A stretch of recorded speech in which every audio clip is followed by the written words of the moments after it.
Legal Mates, welcome back. Sekarang lu nonton lagi nih podcast obrolan legal by Legalku. Nah, mungkin di episode sebelumnya nih udah ketemu nih sama yang hari ini ada di depan di sini. Kita ada kedatangan tamu baru. Jadi sebelumnya kenalan lagi mungkin ya. Gue Astari dan di sini nggak sendiri, nggak berdua, tapi bertiga.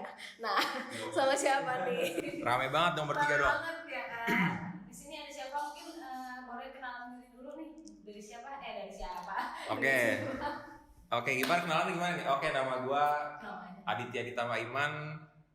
Biasa dipanggil Adit kalau di Legalku, kalau di luar biasa dipanggil Tama, jadi fleksibel lah mau dipanggil siapa gitu. Gua nggak usah lihat kamera tapi nggak apa-apa ya. Aman. Oke. Bintang tamu baru ya. Kalau yang ini udah lama, udah bosen ya. Udah kenal ya Mas Oman dan Mas Adi. Udah terkenal ya. Oke. Mungkin beberapa juga belum tahu gitu ya kenapa sih kita bikin podcast ini. Nah, tujuannya Kenapa apa? tuh? Tujuannya karena sebenarnya kita mau ngobrol-ngobrol santai aja nih tentang hukum lah ya gitu kan, namanya juga obrolan legal gitu ya. Hukum tapi sebenarnya nggak seserem yang kita kira ya, karena setiap hari kita juga ketemu sama hukum ya kan, bener ya gitu kan.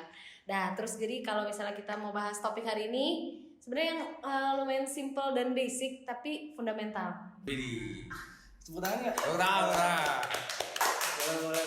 Kayak kalau di basket itu fundamental penting ya. Nggak usah skill yang lain dulu, yang penting kita fundamental dulu ya. Gitu ya. Iya. Aduh, main basket. Main basket ya? Iya udah. Kalau di hidup juga kadang harus ada kopi. Oh iya. Apa nyambung? Kalau di pencak silat gitu? Udah. Oh ada. Oke, Oke. lanjut.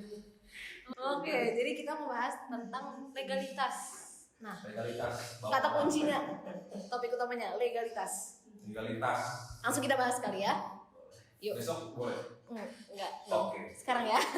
Kita mulai dari artinya dulu deh mungkin. Arti legalitas. Arti legalitas. Kata legalitas itu apa? Iya. Silakan Bapak Omar. Apa legalitas jadinya? Tadi kita sempat cari di KBBI sih legalitas itu jadi Kalau adalah. sebenarnya nggak usah dicari juga sepintas kita pasti yang namanya Yo. legal. Berarti secara tidak langsung diakui lah ya. Legal gitu kan, berarti diakui dan sah. Gimana Dit menurut lo? Iya sah. Jadi kan kalau legalitas itu intinya adalah suatu keabsahan. Nah keabsahan itu kan kita kalau misalkan kita ngomong itu sah atau enggak, berarti kan itu sesuai opini kita dong. Berarti sah menurut kita doang. Nah kita harus mengacu ke regulasi yang ada. Jadi kita mesti ngikutin dari undang-undang. Apa nih sah yang di mata undang-undang, bukan di mata kita sendiri gitu. Jadi sebenarnya sih intinya legalitas itu ya keabsahan aja. Tapi masalah keabsahan siapa yang membutuhkan keabsahannya gitu. Betul, cuman kan memang udah ada instansi-instansi terkait ya yang mengeluarkan entah dari Kemenkumham, dari BKPM atau dari Dirjen Haki, itu semua udah punya masing-masing tempatnya. Atau dari mungkin perda-perda gitu lah ya. Dari pemerintah daerah. Oke, berarti tadi kalau misalnya kita balik ke arti dari KBBI, PKPU. PKPU, PKPA, UPA, TPU.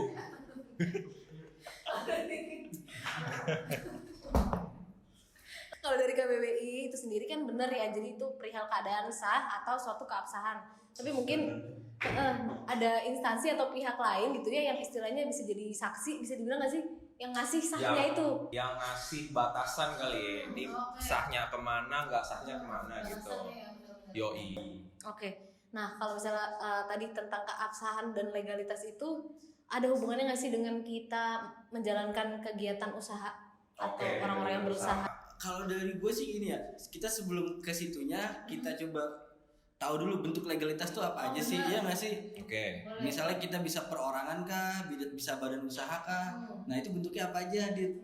Oke, jadi sebenarnya kalau legalitas itu keabsahan. Jadi kan kalau misalnya kita ngomongin keabsahan, sah dalam apa dulu nih? Apa kita mau berbentuk? Kita aja sebagai orang juga harus dikatakan sah jika misalkan kita udah punya KTP, akta lahir dulu ya, sejak lahir ya. Berarti secara tidak langsung dari kita lahir aja udah jadi subjek hukum ya? Udah jadi Betul, udah dari hukum akta, kan. ya nggak sih? Iya, berarti kita udah punya legalitas yang diakui oleh negara Republik Indonesia. Yoi. Nah, jadi itu dari lahir tuh. Terus kita mau, nanti kan nama kita berarti masuk ke kartu keluarga. Ntar kalau 17 tahun kita punya KTP.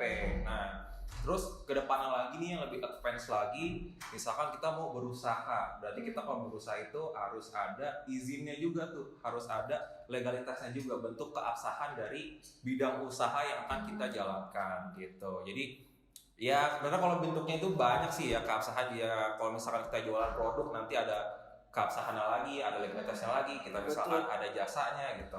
Oke, mungkin kita bisa bedainnya legalitas perorangan atau badan hukum dulu kali ya gitu kan. Kalau badan hukum itu kita ke Kementerian Hukum dan HAM. Kalau misalnya perorangan kita cukup langsung di BKPM kalau sekarang ya Mas. Iya, di BKPM. Jadi sebenarnya sih kalau badan hukum juga BKPM juga. Betul. Tapi datanya aja dipakai. Kalau misalkan kita dari Kemenkumham berarti data PT lah ya. PT kan atau CV. Tapi kalau misalkan kalau kita ke BKPM langsung berarti ya atas nama perorangan, atas nama yang tertulis di KTP atau yang terdaftar gitu. Ngopi dulu bos. Oke, ngopi dulu. Yoi, oke.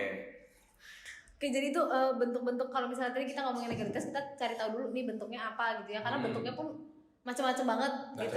Dan itu juga kayaknya sesuai kebutuhan kali ya, bukan kemauan. Jadi kita butuhnya tuh legalitasnya apa, baru kita sesuaiin. Jadi bukan yang gue maunya legalitasnya ini nih gitu. Tapi kalau nggak butuh buat apa ya kan? Disesuaikan lagi gitu ya. Jadi baru dari situ sebenarnya kita baru bisa ngomongin nih kalau misalnya mau berusaha, mulai legalitasnya dari mana? Betul. Dari mana Mas Awan? Oh ini pertanyaannya. Oh betul aja. Betul aja. Kita mulainya sih dari bidang usahanya kita dulu apa nih? Misalnya Kita kayak mau jalanin apa ya? Betul. Kalau kayak misalnya gue nih Dit, gue mau buka jasa hukum nih. Lawyer. Itu berarti bentuk usaha, bentuk legalitas gue apa nih Dit? Misalnya Lawyer, oke. Kalau lawyer berarti kan lu ibaratnya itu izin yang melekat ke perorangan ya. Perorangan. Berarti kalau misalkan lawyer kita tahu sekarang ini lu setelah lulus sebagai sarjana hukum perlu ikutin PKPA dulu. PKPA, ntar PKPA dulu ikutin, terus ujian dulu UPA.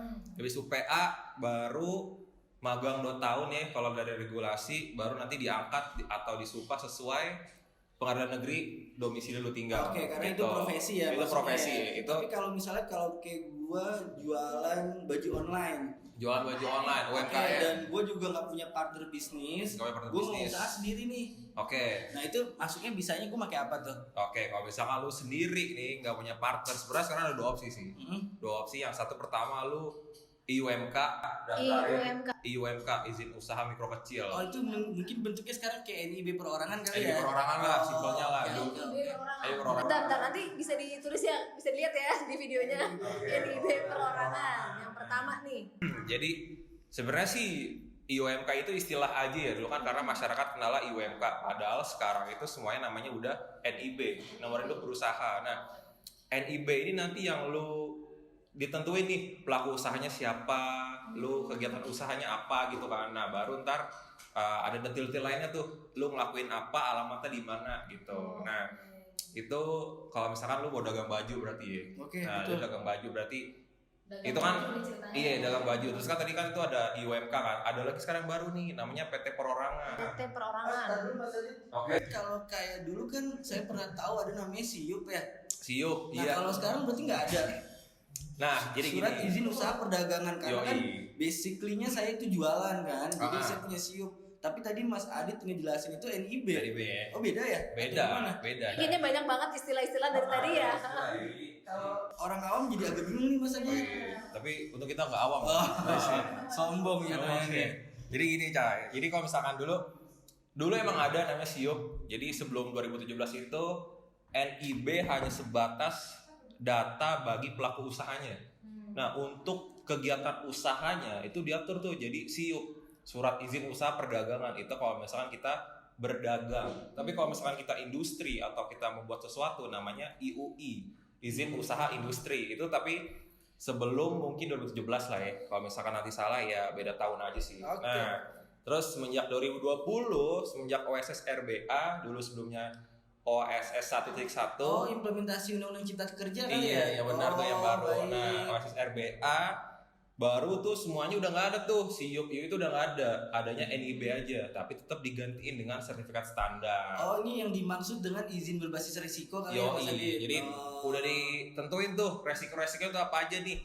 Kalau misalkan dagang, ya kalau dagang pakaian resikonya kira rendah lah ya. Oke. Karena kita nggak mengancam nyawa seseorang lah ya. Atau lingkungan gitu nggak kan? Iya, kecuali mungkin kita jualannya apa ya, obat-obatan terlarang gitu, atau yang perlu di bahan-bahan kimia ya, itu kan berarti resikonya tinggi. Nah, kalau resikonya tinggi, kita NIB aja nggak cukup, kita masih ada verifikasi si sertifikatnya itu sendiri gitu. Jadi ada nanti tergantung bidang usahanya apa, nanti misalkan katakanlah konstruksi lah ya, yang umum ya.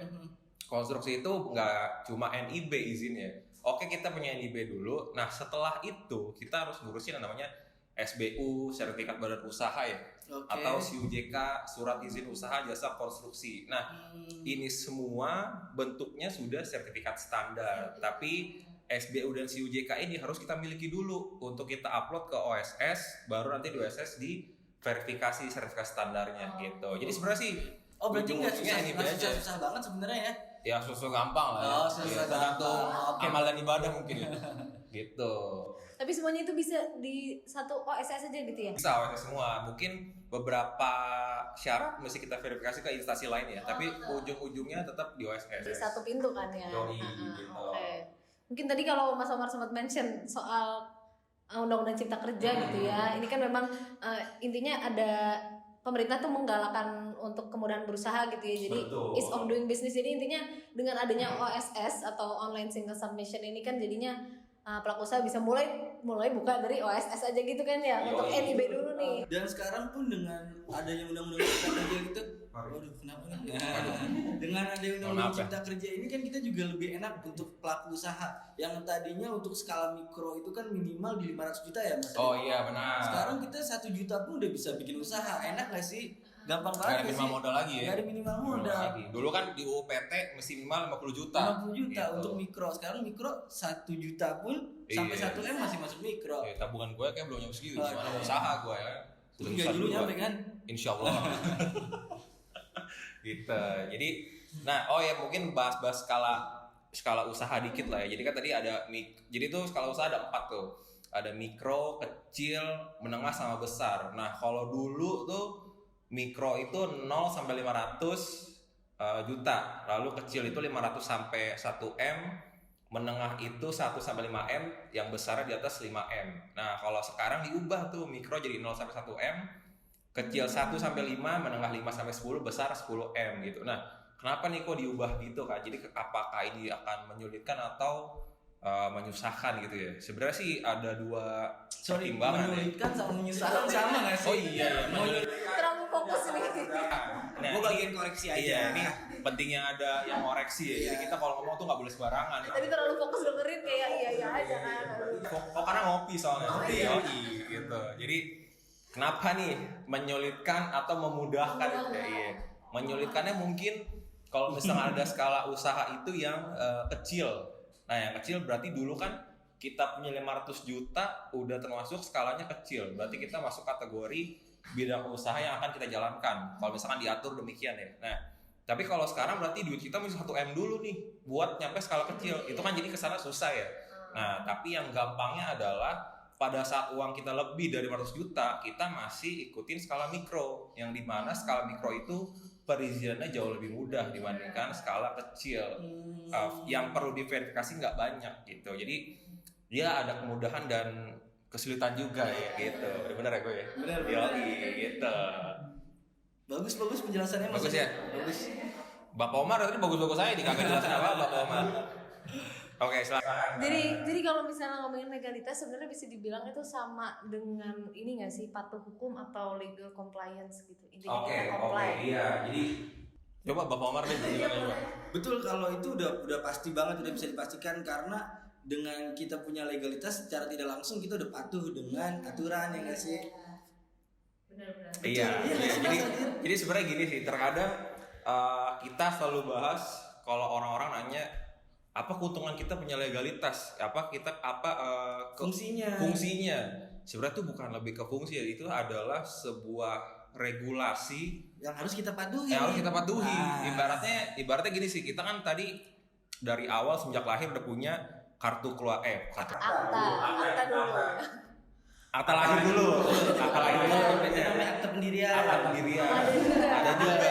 Nah, pendirian itu kan ibaratnya tuh legalitas yang harus kita penuhi kan, karena kita ibaratnya nih ya kita tinggal di Indonesia, ada regulasi yang harus kita penuhi. Nah, jadi pada saat kita mau berusaha kita harus punya syarat-syarat yang sudah ditentukan di regulasi gitu. Jadi sebenarnya keuntungannya itu bukan kita jangan bahas keuntungan, kita harus bahas tentang compliance kita, kepatuhan kita pada negara. Itu kayak misalkan kita punya motor, berarti kita wajib bayar pajak. Ada juga sih yang menganalogikan gini ya Mas Adit, kayak misalnya KTP sama SIM itu bener gak sih maksudnya Mas Adit? KTP sama SIM. Jadi kalau kita ini si pelaku usaha, memang kita sebagai manusia harus punya KTP. Nah, ketika kita menjadi pelaku usaha, berarti kita harus gimana sih lah, saya bingung. Oh iya, gimana gitu ya. Jadi analoginya gini sebenarnya sih. Jadi segini. Kalau dulu tuh mungkin kan NIB sama SIUP ya.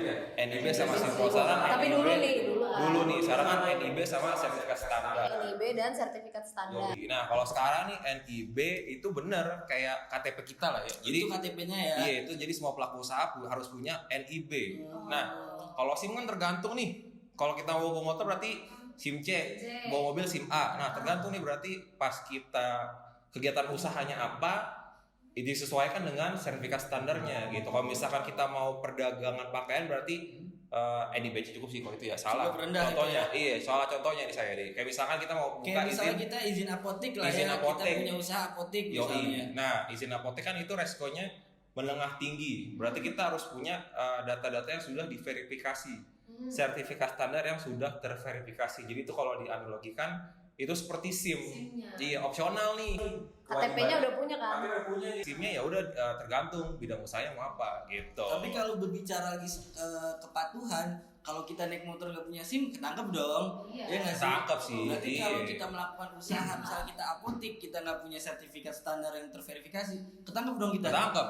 Kan ada ini juga kayak misalkan sidak-sidak gitu kan. Iya, Nanti betul. pas Analoginya masuk sih berarti. masuk kayak kita ke klinik nih, udah punya izin apa belum?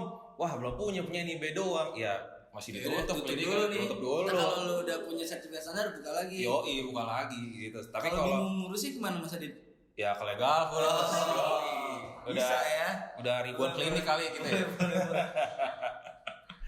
Gitu sih. Oke, bisa ya dianalogikan. Jadi pelaku usaha punya juga nih KTP sama SIM, tapi kalau KTP-nya NIB, SIM-nya tadi misalnya sertifikat standar gitu ya. Oke deh. Nah, kalau misalnya tadi udah sempat dibahas juga soal kerugiannya, kita bisa disidak gitu ya kalau misalnya nggak sesuai atau nggak patuh tadi ya. Mungkin kalau misalnya kita bisa lihat lagi, sebenarnya intinya dari patuh hukum itu resikonya yang kalau misalnya kita nggak patuh itu yang jadi jauh lebih besar. Bener nggak? Setuju nggak? Setuju. Jadi ya ibaratnya tadi kita udah dagang nih, ibaratnya udah aman, kita ngerasa aman nggak ada apa-apa, tapi ternyata pas disidak, wah kita nggak punya izin, berarti besok kita nggak punya usaha lagi. Betul. Kita masih urus izinnya dulu. Mendingan gitu. kita ribet-ribet di awal lah, kita urus di awal. Tapi nggak ribet juga kan? Ya kalau sama legalku enggak sih. Ya kita lah yang ribetin nggak apa-apa. Kita ribetin nggak apa-apa. Gitu Tapi sih. kalau ngomong-ngomong, gue ada pertanyaan sih nih ya.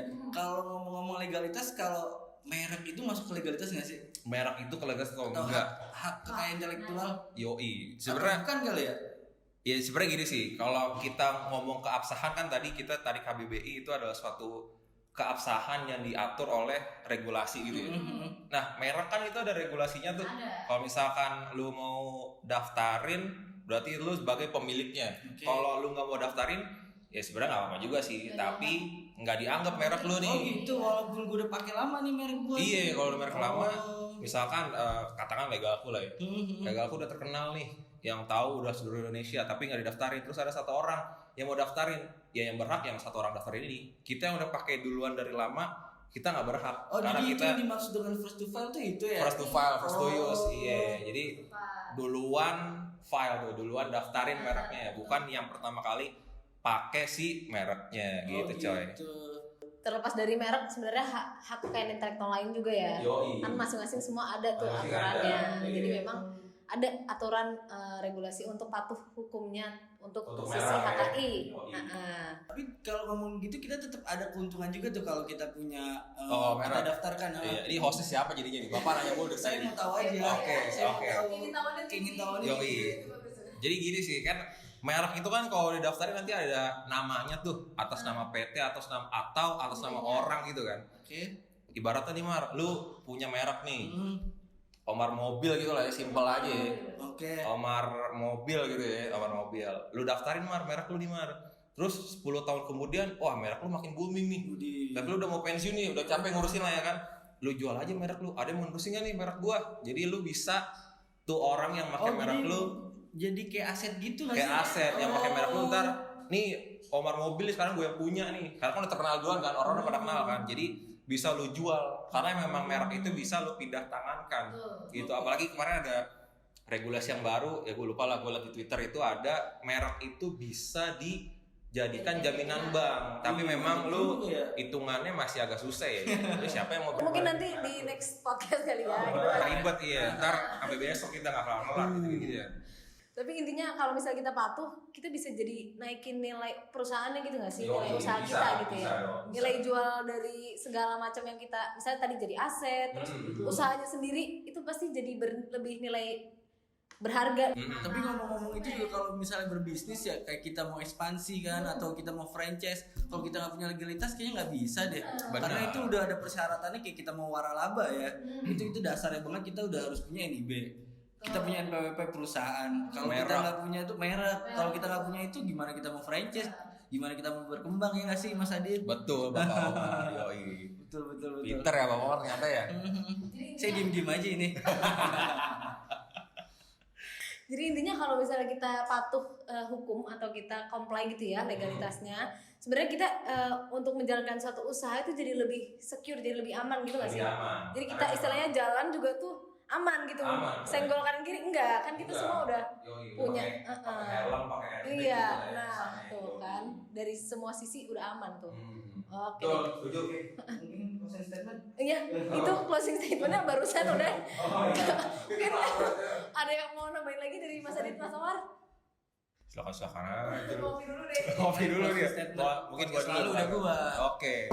Jadi sebenarnya simpel sih, kita mungkin kalau beberapa kita mikir apa nih keuntungan buat brand kita. Sebenarnya kita nggak boleh mikirin kayak gitu dulu. Banyak juga yang bilang, waduh kalau misalnya kita perusahaan berarti pajaknya akan gede lagi dong. Kita nggak bisa mikirin itu juga. Karena kepatuhan dan pajak itu adalah suatu kewajiban yang harus kita penuhi. Nggak bisa kita hindari. Jadi ya emang kita harus ikutin itu semua. Nggak bisa kita melanggar dari peraturan yang udah ada gitu. Jadi memang ya kita sebagai warga negara Indonesia yang baik harus comply sama regulasi yang ada gitu. Oke, setuju. Bye. Gue ya. Cukup. Cukup. Mantap ya. Oke, terima kasih semua yang udah nonton sampai di episode sekarang, sampai di menit sekarang ya.